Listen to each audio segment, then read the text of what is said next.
This is the insane $20 million Jacob & Co. Billionaire Timeless Treasure. It's the most expensive watch Jacob & Co. have made, surpassing Floyd Mayweather's $18 million billionaire choker. It took 3.5 years to build and features 482 yellow diamonds. This is the insane $20 million Jacob & Co. Billionaire Timeless Treasure. It's the most expensive watch Jacob & Co. have made, surpassing Floyd Mayweather's $18 million billionaire choker. It took 3.5 years to build and features 482 yellow diamonds.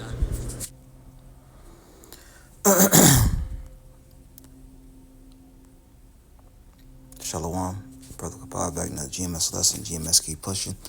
Before I go further, to give all praise, honor, and glory to the Heavenly Father's only begotten Son, Yahweh, Bahashem, Yahweh Shai, Bahashem, Rakak, Badash, Slakia. Double honors to our apostles and elders, a great millstone for teaching us His truth, according to the Bible and rule well. And Shalom, the sincere argument throughout the four corners of the earth, pushing this truth through diligence and sincerity and charity. And Shalom, you sincere followers, believers of Yahweh, Bahashem, Yahweh Shai. Not just hearers of the word, but doers as well. You men, women, and children, all full elect. Shalom. If I didn't say it, Shalom, all you sincere argument throughout the four corners of the earth, pushing this truth through diligence and sincerity and in charity. Shalom. So that's going to be on wisdom. And all right, and as you saw in the video, okay, that's something, precious rubies and stones. All right, it's something that people, desire. All right, matter of fact, before I get that, let's get Wisdom of Solomon 8. This is Wisdom of Solomon 8, verse 5. It says, if riches be a possession to be desired in this life, what is richer than wisdom, the work of all things? That's right. And the riches of this life, this is the desired possession, is what you just saw. All right. Let's see. Let's play it again.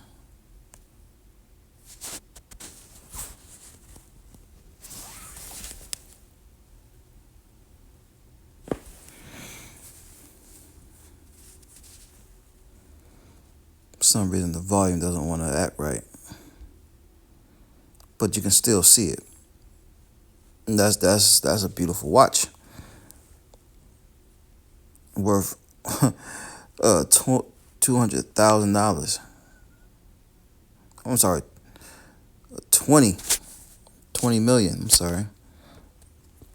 So when the scripture says, Wisdom of Solomon 8 and 5, if riches be a possession to be desired in this life, what is richer than wisdom, the work of all things? That's right, because having this wisdom, all right, is better than having the so-called riches of this world, because you know how to deal, you know how to maneuver in this earth, all right, with the true riches, which is wisdom. This is Proverbs 3 and 13. It says, happy is the man that findeth wisdom, and the man that getteth understanding. Right, going back to Proverbs 4 right here. Proverbs 4 and 7. It says, wisdom is the principal thing, the most important thing. Therefore get wisdom, and with all thy getting, get the understanding. In the NLT, getting wisdom is the wisest thing you can do. And whatever else you do, develop good judgment.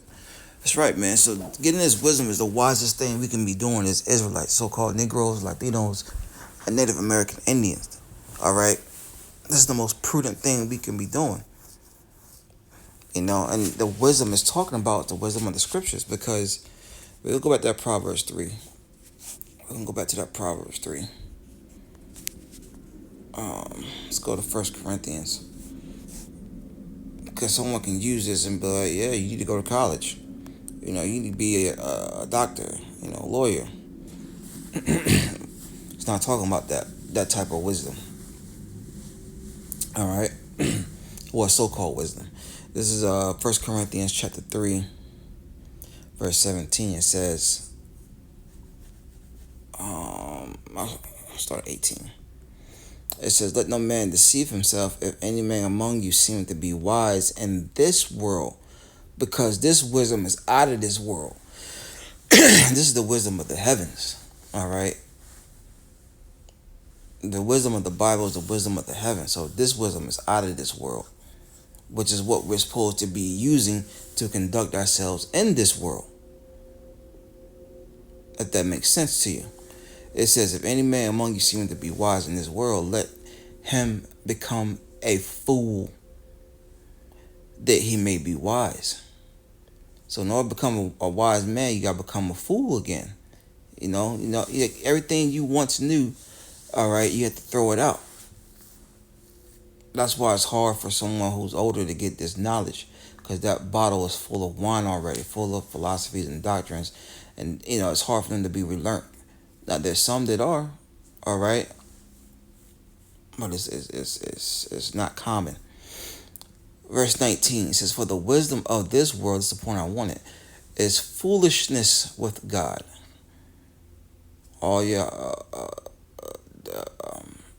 degrees, your diplomas, all your accolades, being a lawyer, being a doctor, all that's foolish with Yahweh Shem Yahushua. That's not true wisdom. True wisdom is knowing who you are. All right, knowing about your culture, knowing who your God is, and it's not supposed to be money. Going back, Salaki, I got interrupted, but it says, Salaki, I got interrupted, but it says, see, Jake don't even know who their true God is, who their true power is, or the names. That's true wisdom. Call on the names of Yahweh Bashem Yahushai, an ancient Hebrew who the world calls God and Jesus. That's wisdom. It says, for it is written, he hath taken the wise in their own craftiness. And, having this wisdom, see, money is not going to, profit you in a day of wrath, man. All right, having this wisdom is. And that's something that people are going to understand the hard way. What is that? What is that, man? See here.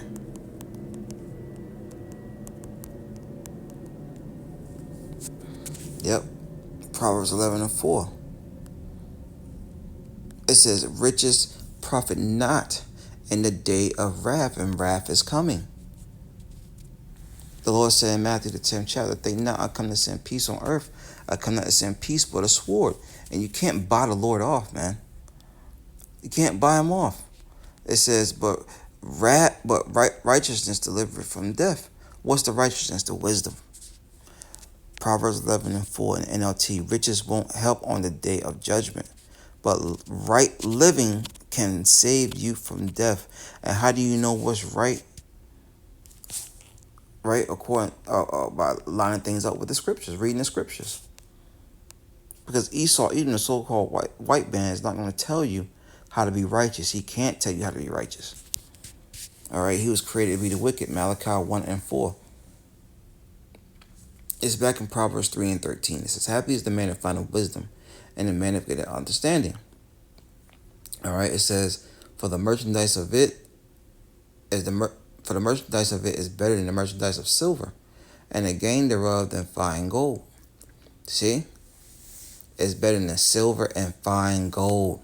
And look, verse 15, she is more precious than rubies. You saw that watch?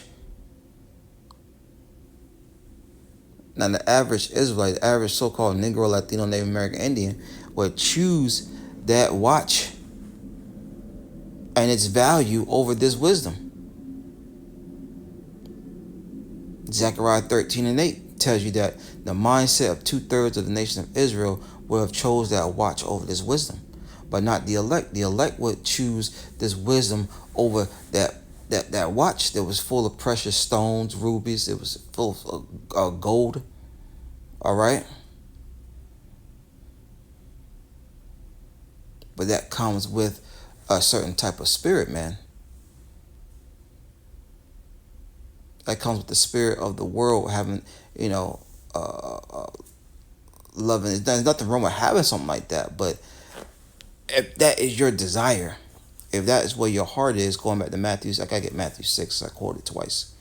If that what your heart is, that's what your mind's gonna be on. Carnal things instead of the spirit. It says, verse 15, Proverbs 3 and 15, she is more precious than rubies, and all the things that thou canst desire are not to be compared unto her. Right. Anything you can desire cannot be compared unto happiness, wisdom. Why? Verse 16, length of days is in her right hand, and in her left hand riches and honor. Which makes you think about King Solomon. All right, who had everything. Right? He had everything. Why? Because he asked for wisdom. He knew wisdom was the most important thing, not the hand of not his enemies. All right, necks. All right, he didn't ask for that. He didn't ask for big booty holes. You know, he didn't ask for carnal things, gold, silver, riches. No, man, he asked for the wisdom. Verse 17, her ways are pleasant. Her ways are ways of pleasantness, and all her paths are peace. That's why the kingdom's gonna be a peaceful place for us, man. Because the law is gonna be in our inward parts. This wisdom, knowledge, understanding is gonna be in our inward parts, man. All right. Now, our people desire peace, but they want peace coming at the hands of their enemies. And your enemy is not set up to give you peace, man. Matter of fact, Revelation, was that? Esau was set up to take peace from the earth.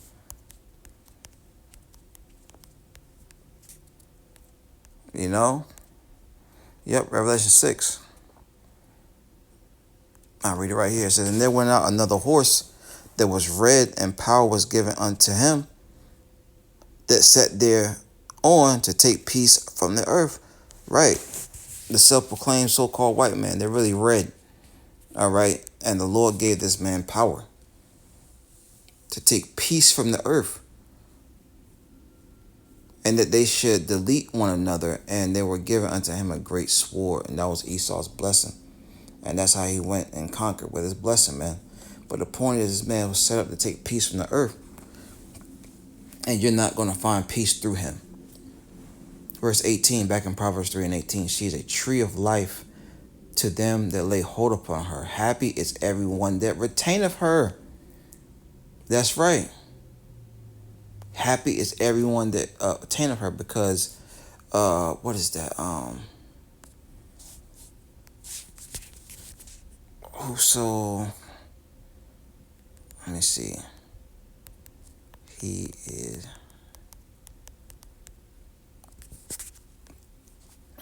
yep.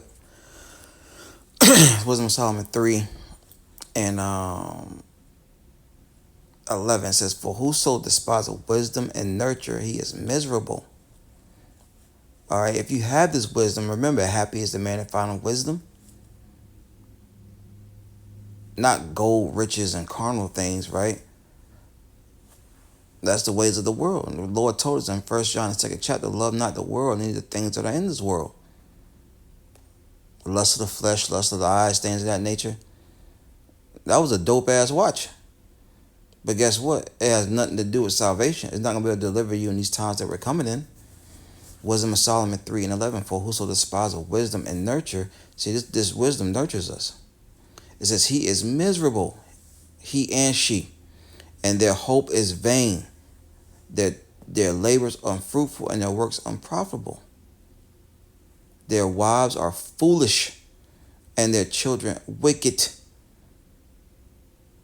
That's cold, man. That's cold, but that's how you know who's walking with wisdom, man. They're happy. And us at Great Millstone, we're happy. But there's also a balance. There's a balance. You know, you have your ups and downs, but for the most part, we are happy because we have this truth. Now, 2/3 of the nation of Israel, if you so-called Negroes, Latinos, Native American Indians, they're putting on a front. They're putting on a mask when they go out in public. All right? They're putting on a happy face when in actuality, according to the scriptures, we know that they're miserable. We know that they're miserable, man. And for you Israelites that want to try to serve two gods, you can't, man. It's Matthew 6. It says, lay down for your in 19, lay down for yourselves treasures upon earth. That was a treasure. That is a treasure upon earth. That watch, those stones, those rubies, that gold is a treasure upon earth, man. This is where moth and rust do corrupt, and where thieves break through and steal, because someone will come through and steal that, Jack. Best believe. It says, but lay up for yourselves treasures in heaven, where neither moth nor rust do corrupt, and where thieves do not break through and steal. This wisdom. You know, we're storing up heavenly treasures by being righteous in the eyes of Yahweh Shem Yahushua, by doing the works. And no one's going to take it from us in the kingdom of heaven. It can be taken away here. We're slaves. Baruch 3 and 8, we are yet this day in our captivity. You know, we're not really meant to own anything on this side. Verse 21, Matthew 6 and 21, for where your treasure is, that there will your heart be also. So if your heart is on carnal things like, you know, money, cars, clothes, and hoes, and, you know, those different types of expensive jewelry, all right, that's what you find treasure in. That's where your heart's going to be. It's not going to be on serving the Lord. It's not going to be on, you know, this wisdom. Now, like I said before, there's nothing wrong with owning those things, but that's where your heart shouldn't be all into that. Okay, your heart should not be all into that. There's another scripture I wanted to get, but I'm drawing a blank on it. But yeah, you know, Lord willing, that lesson was edifying. You know, if riches be a possession and be desired in his life, what's richer than wisdom and work of all things? Oh yeah, let me get this. Because we read, riches profit not in the day of wrath. What's going to profit? What's going to profit you? You Israelites, you so-called Negroes, Latinos, Native American Indians, having this wisdom. Because all hell's going to break loose, and, you know, your carnal things are not going to have any answers. What's going to have answers for you? The wisdom. Isaiah 33 and 6, and wisdom and knowledge shall be stability of thy times, and strength of salvation. The fear of the Lord is his treasure. So having this wisdom is going to keep you stable in the times that we're living in. Jacob's trouble. Okay? Famines, pestilence. All right, wars. You name it, man. Hardships. This wisdom is going to keep us stable. Believe it or not, it's on you, Jake. Once again, something to consider in these latter days, the wisdom, knowledge, and understanding of the scriptures. Shalom.